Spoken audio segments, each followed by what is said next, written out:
Dede Sirpaya. So this is the third episode for vaccination information management system.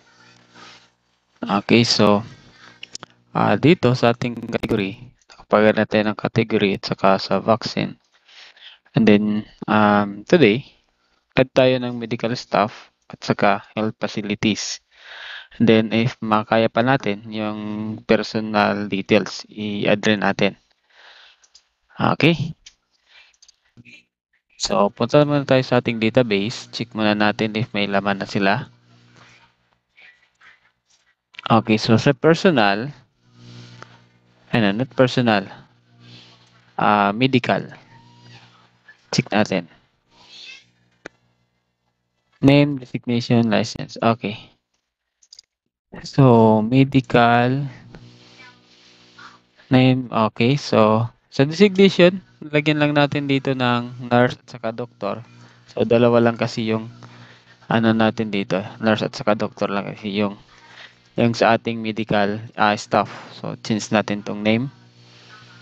Kasi category dito sa kalagay. So, lagyan natin siya ng medical staff details. So, yung name, then designation, tapos license number. So, importante kasi sila sa pag-generate ng ating vaccination card. Okay. So, report muna tayo. System.data.sql client. So, check natin dito. Ayan. So, hindi ko na nilagyan pa ng mga validation para mas mabilis yung ating tutorial. So, ito na lang siguro. If message box, save this record. Then, yung option niya is yes at saka no button. Plus, yung icon niya is question mark. And then, if yung response ng user is yes, and then execute natin dito. So, dito tayo store ng data. SQL client. SQL command. So, check natin dito. Meron tayong name, designation, at saka si license. Okay? So, insert into TBL medical. So, yung lagyan lang natin is yung name, designation, at saka license. Yung tatlo. Okay? And then, gawa natin ng parameter. Tapos, dito natin sa parameter itatapon lahat ng data na galing sa ating program, sa ating .NET. With cm.parameters, ano, cm na lang. Parameters that add with value was at name and then text the name the text. Okay, so simple lang code na to. Yung value ng ating text the name ipapasa natin papunta dito kay name na parameter variable. Okay, so same procedure sa ating designation at saka sa license. So same with designation and then the license. This is CBO designation. And then, execute NAND query. So, ano yung sa execute NAND query? So, ito is nag-assign pa lang tayo ng data.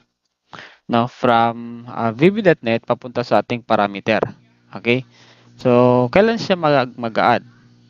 Pag nilagyan natin siya ng execute NAND query. Pag wala to, so hindi pa rin mag-add yung mga data na inassign natin sa papunta dun sa ating parameter. So, para mag-add, so lagyan natin to. And then, message box, record has been successfully saved. And then, yung icon niya is information, tapos lagyan natin siya ng title. Kasi may title na tayo ginawa dito sa ating module. Ito yung title natin. Dito is kulang pala tayo ng title. Okay, and then sub clear. So dapat may clear tayo dito. TXT name, clear natin. TXT license, clear natin. Then CBO, designation, that text natin. Empty natin. And then si BTN, save, that enabled true. So by default, si update, enabled false natin. Kasi hindi pwede magsabay yung dalawang button. So either saan sa kanila lang. Either mag-save or mag-update. So by default, naka-enable yung save natin. Then text the name dot focus. So balik yung icon natin, yung cursor natin sa focus. So if ever may error, so lagyan natin siya ng error handler para dito niya itatapon if may error. Okay? Para mas mabilis siya nating makita if ever may error. At saka pag wala kasi ito, wala kasing try and catch, yung problema dito is pag magkaroon siya ng error, example, naka-executable file na yung system natin, tapos nagka-error siya during sa execution. So, bigla na lang mawala yung form, ma-close lang yung, or ma-terminate na lang yung program. So, hindi natin namalayan kung anong error. So, ito is i-trap niya yung error. Okay? So, although magka-error siya, so still, continue pa rin ang running ng program. Ayan. Okay, tapos punta tayo kay medical list. So check natin dito if okay. So import natin system.data.sql client. Tapos gawa tayo dito ng procedure na load records. Okay. So dito natin ipa-display lahat ng records na galing sa ating table. Send.close, message box,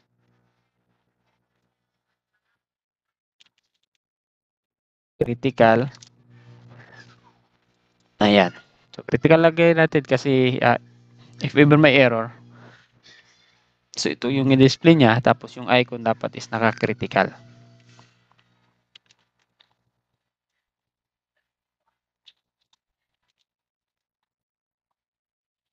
And on data grid view 1, dot rows, dot clear. I-clear natin. Then CM, new SQL command, select asterisk from kung saan siya ng table, example, table medical, from table medical, okay? So, hindi na natin lagyan na lang ng where. Hindi lang natin siya i-search. Kasi, hindi naman masyado madami yung record natin. That execute reader. While dr, and then dr.close.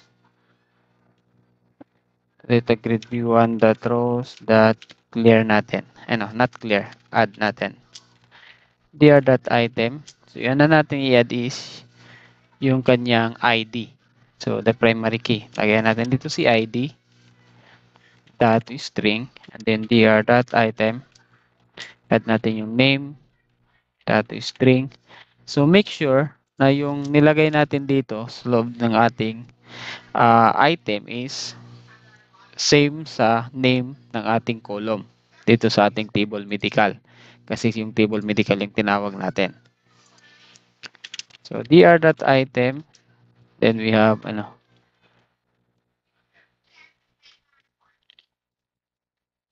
dr.item, then we have designation,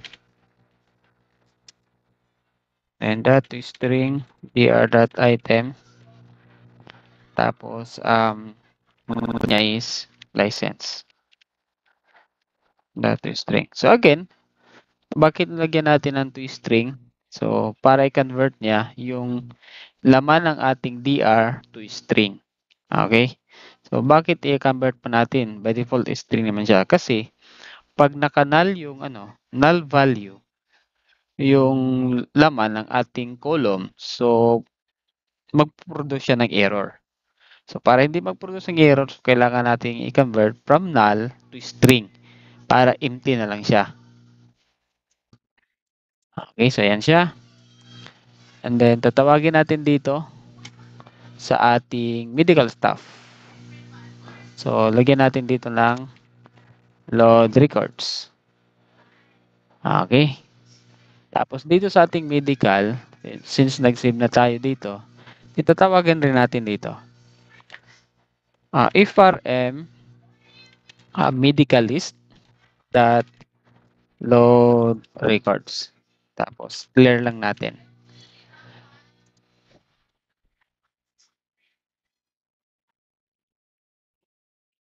Example natin, run natin yung program.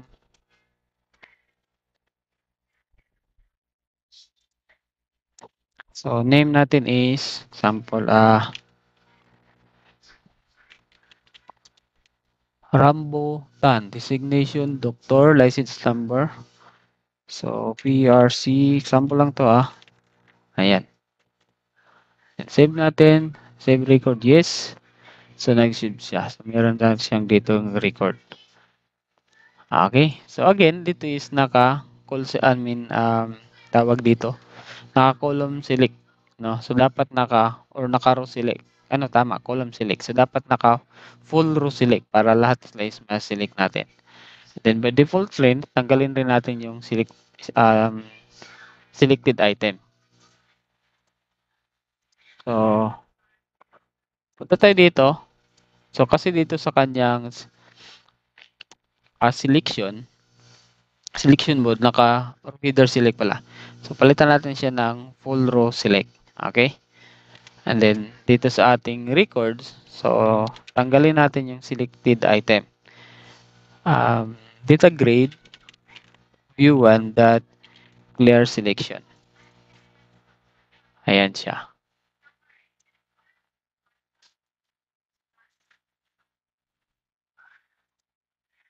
Ayan. So, ayan na siya. So, example,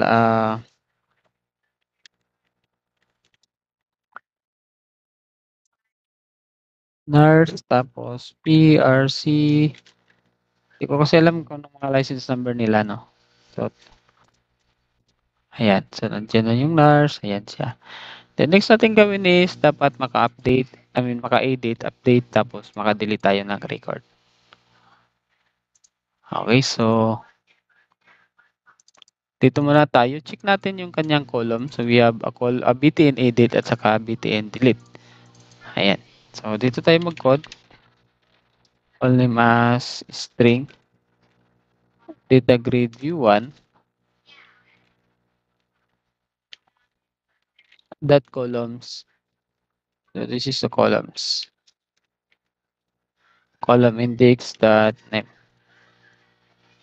So, lagyan natin ng trend cuts kasi sa delete kasi is meron tayong ginamit kasi natin dito yung or inopen kasi natin yung database natin. So, kaya lagyan natin siya ng trend cuts. And then, if the call name natin is equal to btn edit, so pag equal to btn edit siya, ito tayo dito sa ating medical. Tapos, declare tayo dito ng variable as string. Not dime. So, gawin natin public kasi pag naka-dime siya is or naka-dimension siya is dito lang siya sa form. So, para ma-access natin to from the other form, so kailangan natin i-change yung ating modifier, access modifier to public. Okay, so ayan. With ifrm medical dot id, so yun na yung ID kanina, data grid view 1 dot rows a dot row index, tapos yung cell natin index 0 dot value dot string. Okay, so kopya natin. Ito is para sa ating txt name. Ito yung ating combo box.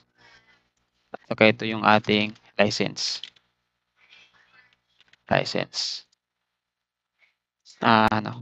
Yung kanyang properties. Hindi natin nalagyan ng properties. Okay. Tapos ito is 1 and 2 and then index 3.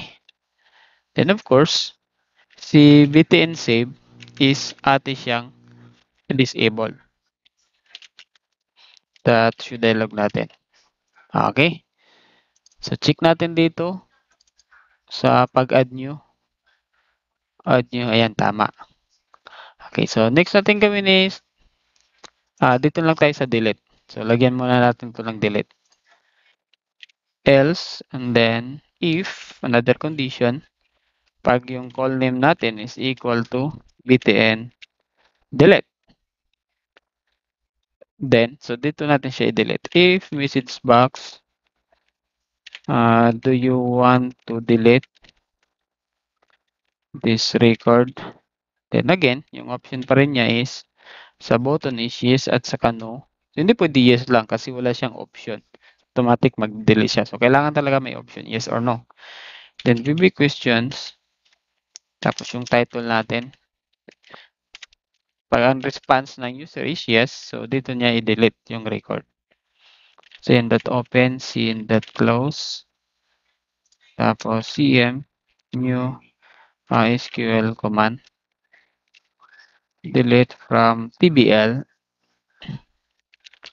medical, where, so id, like, so copy lang natin to. Ito kasi yung id niya eh. Then the active connection is cn. Then of course, cm.execute na query para ma-update yung delete statement natin dito. Tapos message box tayo dito. Record has been successfully deleted. Tapos yung icon niya is information. And then title. Then load records para ma-update yung laman ng ating records. Okay? So sa pag-update naman, pwede natin itong kopyahin. Kopya na lang natin to. Tapos lagay natin dito sa ating update. Okay? So instead na clear, midas dispose yung gagamitin natin dito. Then ito, palitan natin ng updated. So update this record pag yes. So instead na insert statement, palitan natin ng update. Update tbl medical and then set natin. Set name is equal to name parameter designation. Tapos yung license natin. Ayan, license. And then mag-where tayo dito. Where id is equal to at id. Okay, so apat na. May id na kasi nadagdag. So again, dagdagan rin natin dito. So palitan natin ng id and then ito, palitan rin natin to ng yung id variable natin na dineclare kanina sa taas. Okay, so check natin.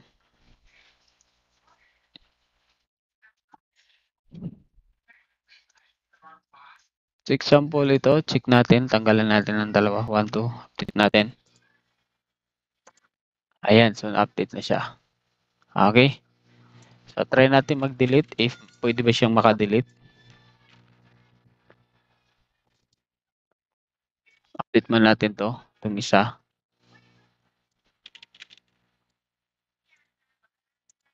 Ayan, update. Try natin delete. Ayan, so na-delete siya. Okay. So next natin gawin is dito tayo sa personal details. So sa personal details, so kailangan natin ng edad, no? Kasi dito nakikita natin is wala siyang edad. Sa vaccination is kailangan talaga ng 18 years old pataas. Below 18, so hindi pa sila pwedeng mabaksinan. So I think dito yan.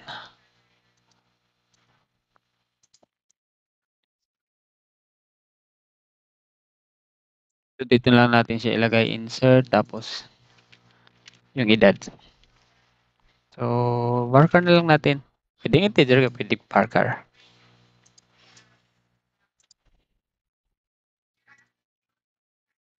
Dito, sa ating, ayan dito. So, birthday. So, after the birth date is, lagyan natin siya ng edad. Tapos sa edad, auto size mode, all cells natin. Ayan, so okay na siya. Then, dito sa tayo sa personal details,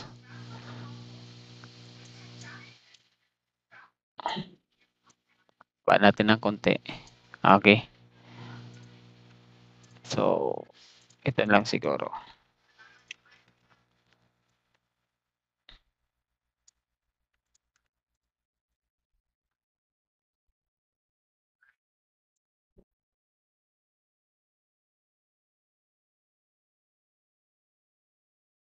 Tapos, this is the stage.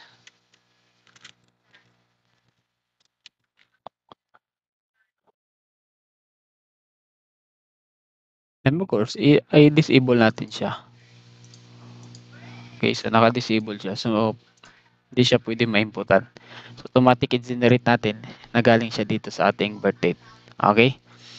So, ayan.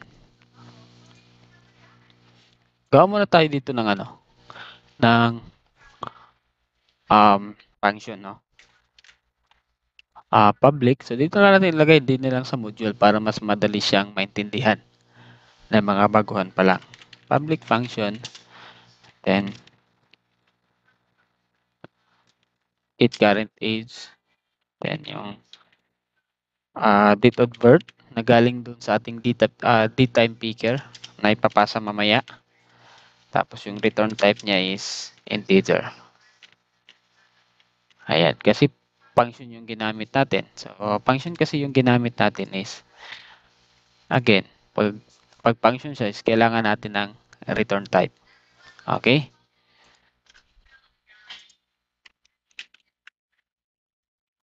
Ayan. Tapos time.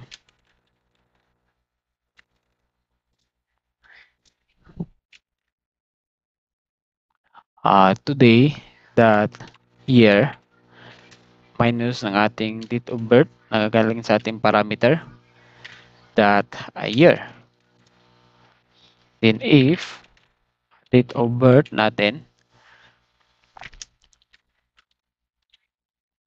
as greater than that today that add years.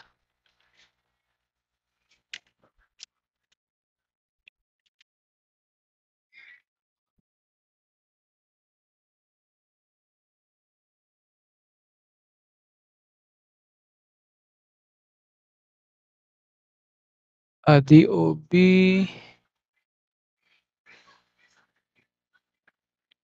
anong meron? DOB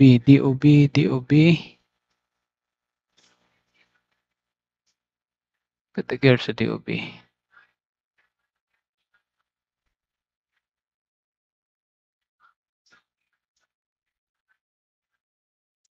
Protected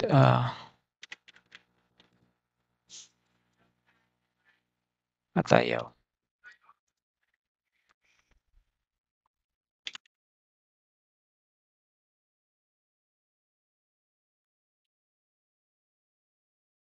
DOB ay sus DOB video bangko na pala yung video. Ayan. Okay.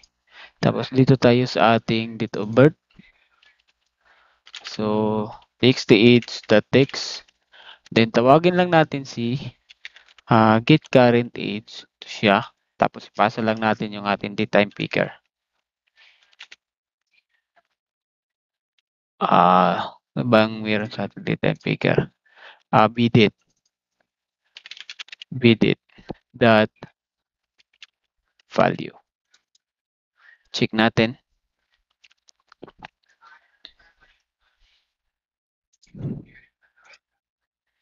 Sample June.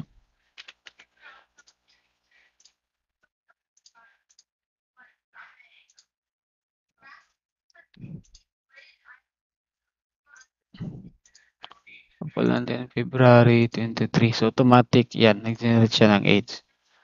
Okay? So, once na yung age niya is less than 18 years old, so dapat hindi siya pwede mag-save. So, yun yung gawin nating condition.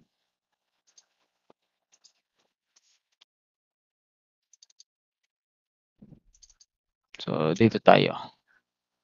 Import muna natin. System.data.sql client. Okay. Then, try. Send.close.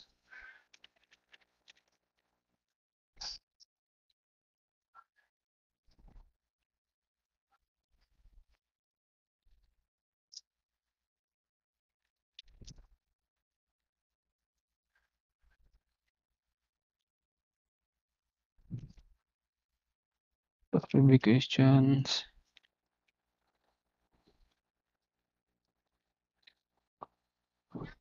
So, lagay muna tayo dito yung sa pang-validation.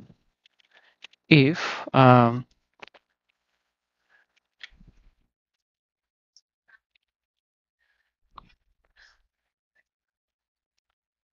is less than 18, then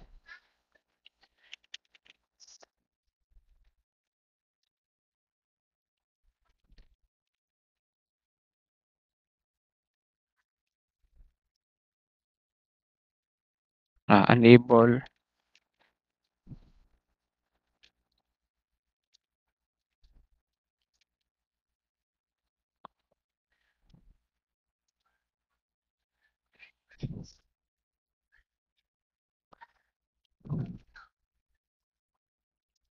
exclamation X,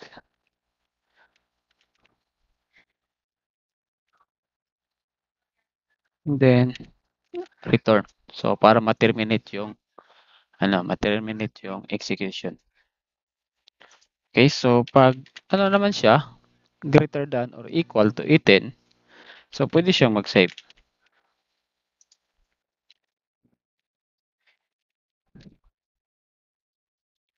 Insert into TVL personal. So, check natin, PID. We have the PID.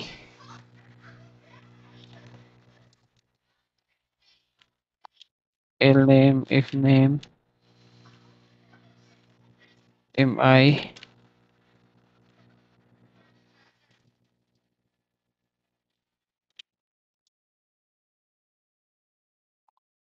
X address,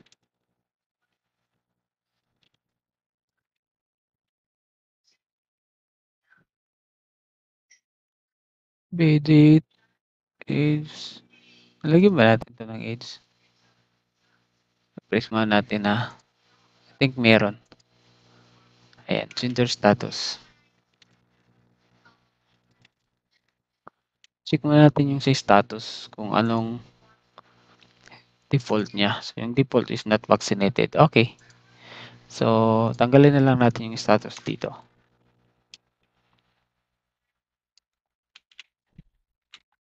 Then copy. Para sa ating parameter. So, lagyan lang natin siya ng at para maging parameter variable.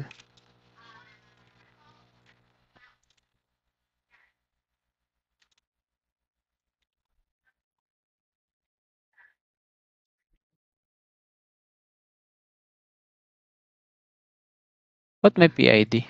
I think PID is naka-auto-increment naman siya. So, hindi natin isama si PID. Check natin if naka-auto-increment. O, yan. Naka-auto-increment. O. And, tama. Naka-auto-increment to eh. Ayan. Naka-auto-increment. So, hindi natin siya isama. Add,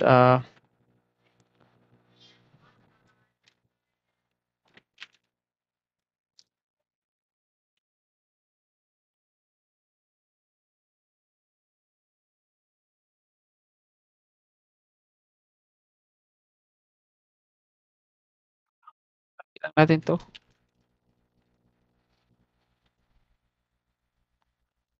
if name mi suffix address edit age center.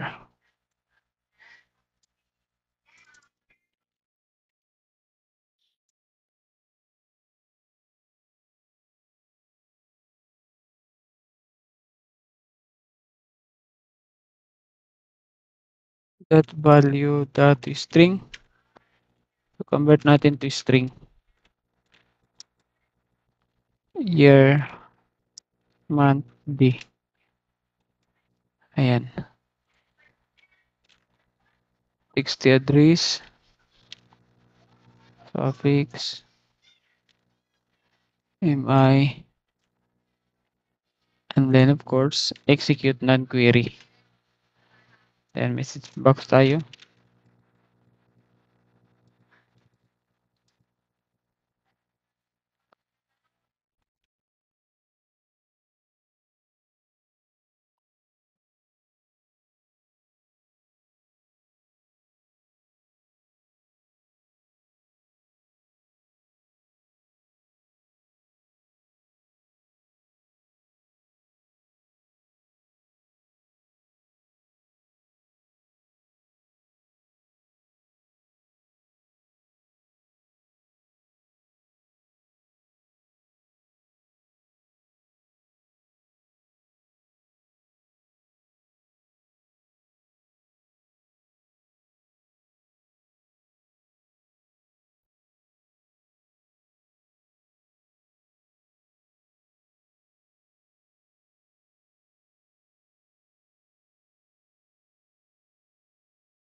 So, lagay natin clear dito. Ayan, meron na.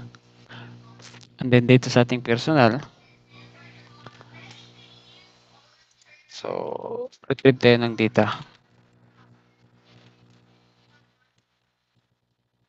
But, ayan, import system.data.sql client.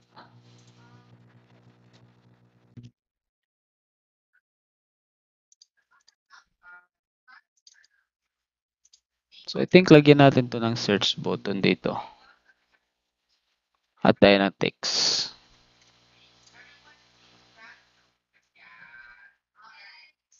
Ito na lang siguro. Ayan, text.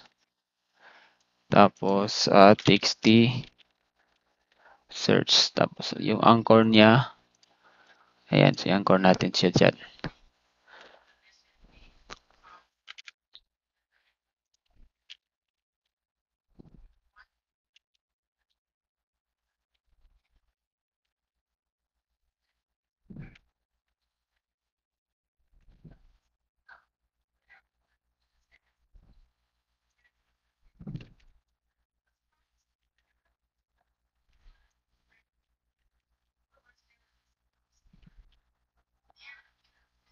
So, copy na lang natin, no? Kaya, para mas mabilis. Copy na lang natin.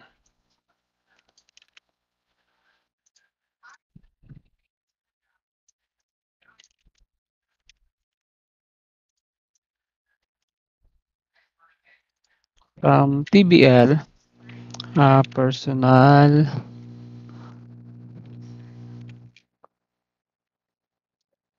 URL name like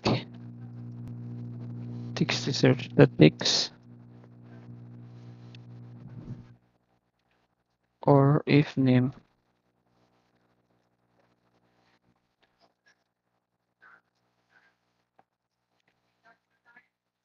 Ayan, so check natin yung mga column. PID,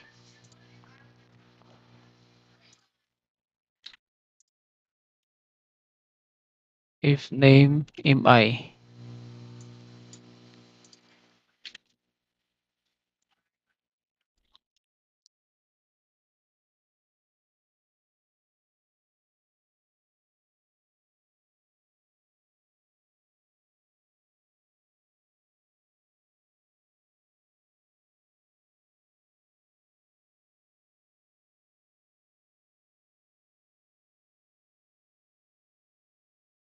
format natin.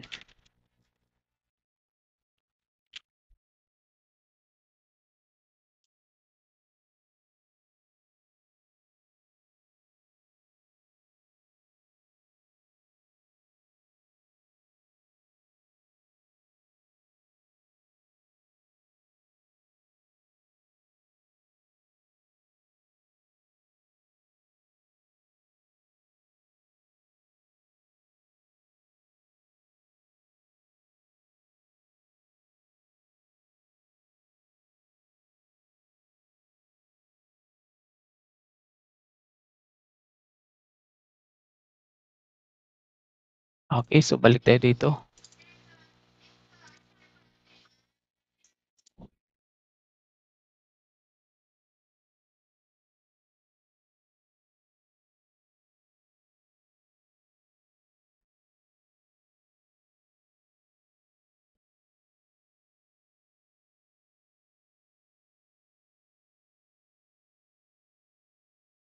Tingnan natin. Sample Rizare.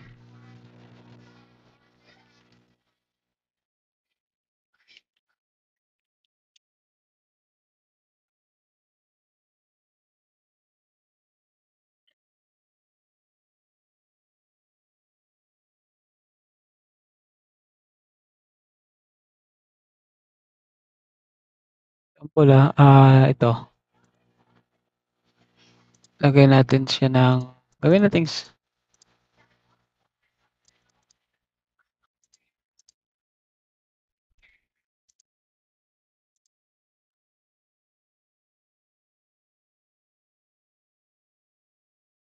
2015, 2005. So, example ito, male. Unable to save record. So, hindi siya nagse-save kasi 16 years old. Pero kung gawa natin 'to ng ano, gawin natin 'tong 2000, so 21 na siya. So, puwede siyang mag-save ng record. Okay, ayan. Then, date tapos delete lang tayo. So, again, kopyahin na lang natin dito 'no, para mas mabilis. Copy na lang natin 'to. Tapos ilagay natin dito mamaya. Gawa muna tayo ditong variable na dito, gawa tayo ng variable na public PID as string. So, check muna natin if kung anong name nila, bitin edit, bitin delete. So, okay. So, palitan natin ng FRM, personal details. So, this is PID, then txt lname, txt ifname, txtmi, copy pa natin, txt suffix, txt address, tapos address, birthday.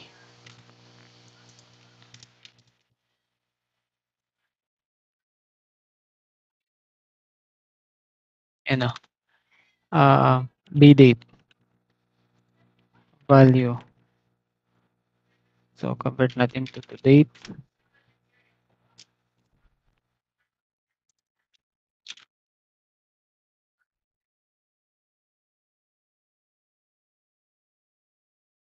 So, this is 3, this is 4, 5, 6, 7, 8.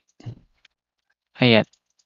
So, kinonvert natin to date dito kasi by default, naka-string kasi siya. So, i-convert natin to date.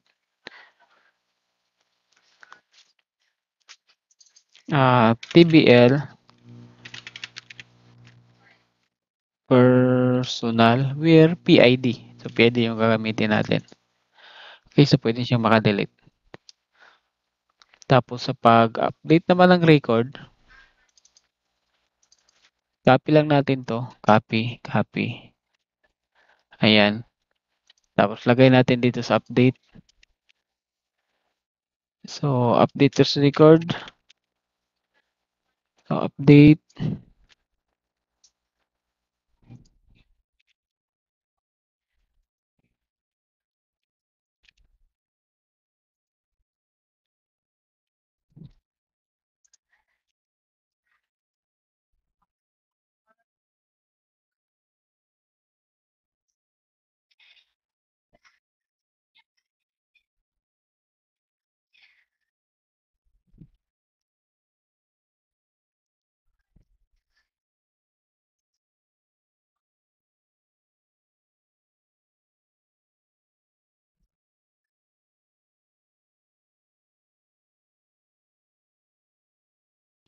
Tapos, i-wear natin dito, where PID.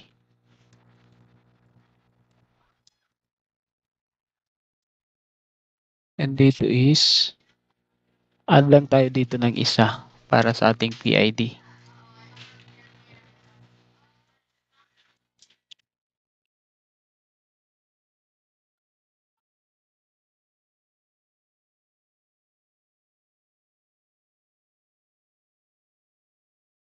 Natin. Okay.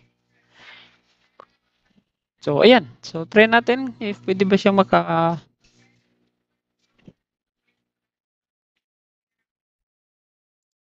ba tayo ng isa pa.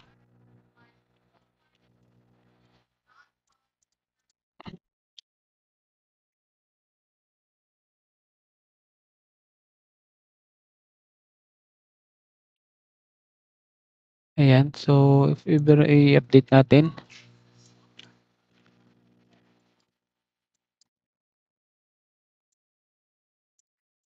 Gawin natin 20.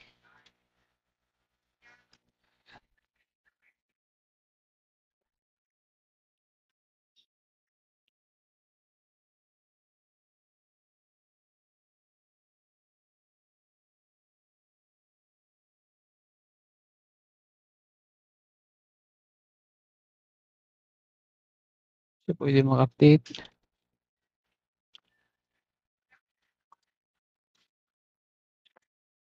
So, ayan, nag-update siya. Pag-delete natin, ayan, so nag-delete siya. So, try na natin gawa ng search. Makapag-search na ba siya?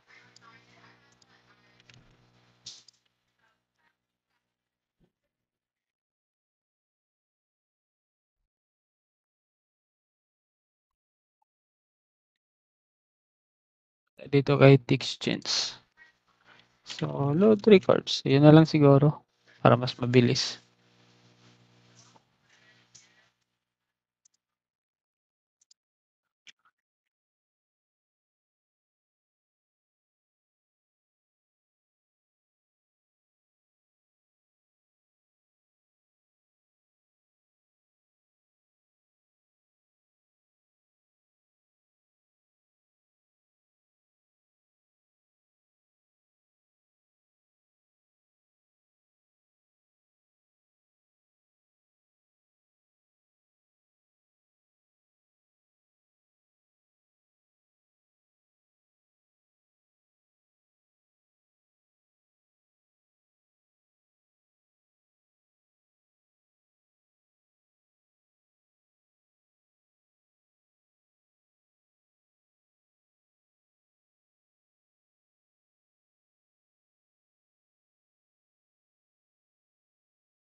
search natin.